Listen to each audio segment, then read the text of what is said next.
Yun o. Good morning guys. Time check natin ngayon ay 8:30 ng umaga.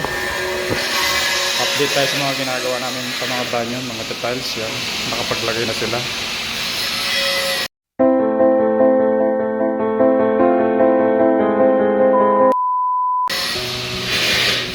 Bali ginamit dito 1.5 mm yung spacer ng gamit natin.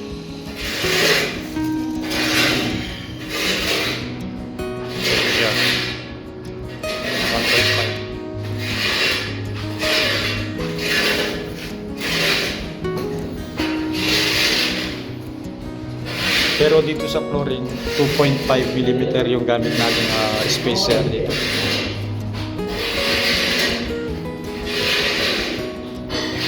So kakaumpisa lang nila.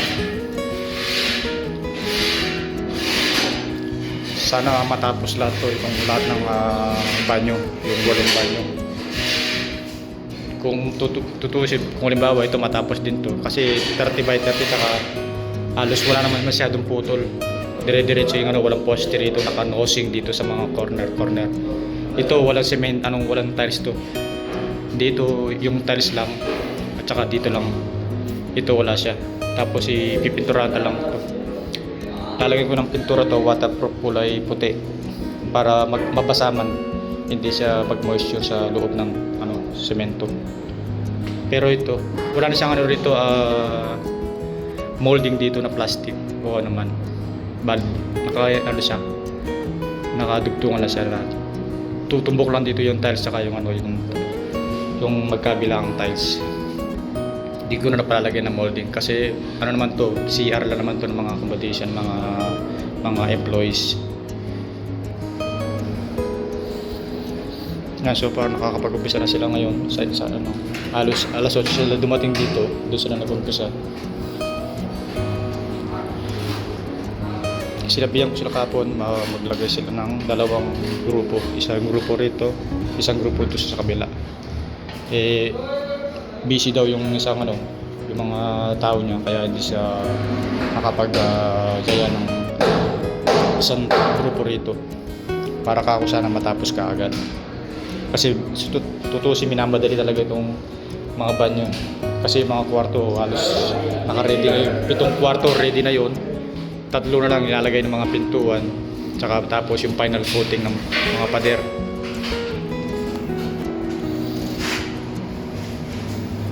Bali dito yung mga balansi na lang. Dito ilalagay na lang yung mga bulb. Yan yung mga marito, fluorescent LED. Ito bali naglagay sila kapon ng temporary. Just in case na madilim dito, may ilaw sila.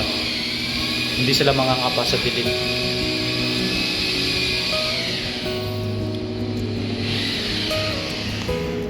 Sana matapos kaagad para limbawa maisunod din yung kusina. Para makapagpakasyon.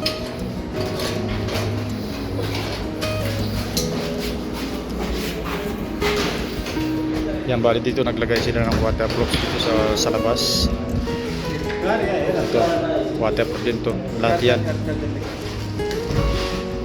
Para pagkatapos ng CR, dito sila yung ipo-flooring na lahat yan. Para kung halimbawa umulan man, may suporta yung sa slab, hindi siya tutulo sa baba, at least may waterproof siya. Yun, update tayo dito sa gawa nila yung nag-tiles kaninang umaga.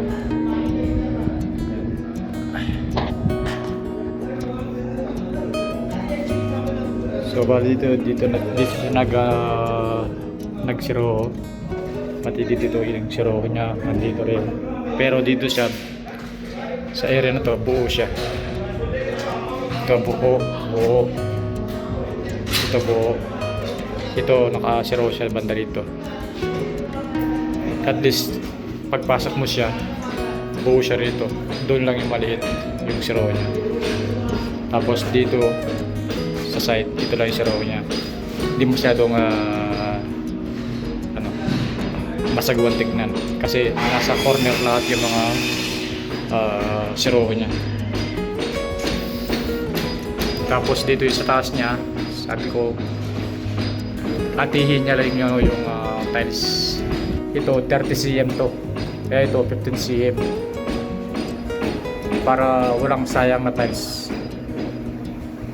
Yan, ganyan siya. Ito yung pinakauna, ito yung pangalawa. Same din ang stroke dito, buo siya rito, yun ang zero. At least pagkarang na pintuan, buo siya, hindi sa ito. Ganon din dito.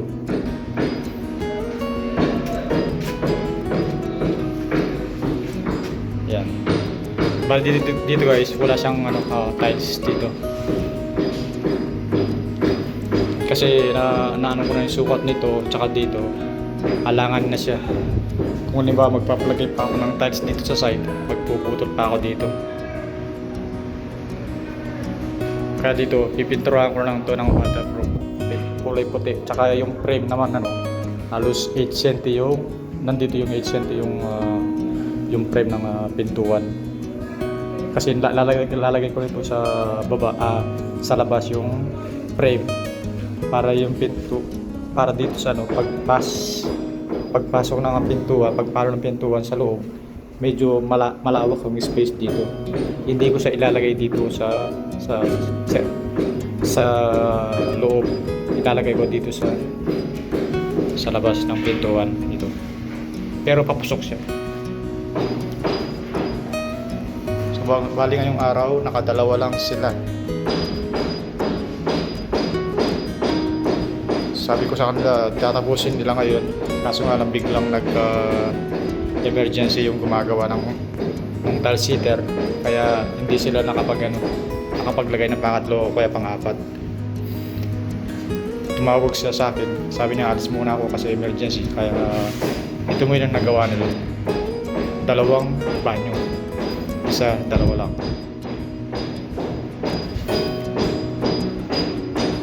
Okay lang kasi emergency naman eh.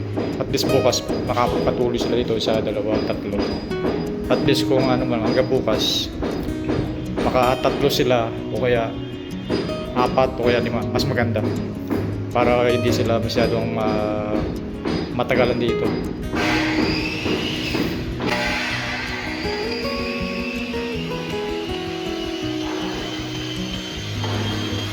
Sa paano yan guys, yung mga nating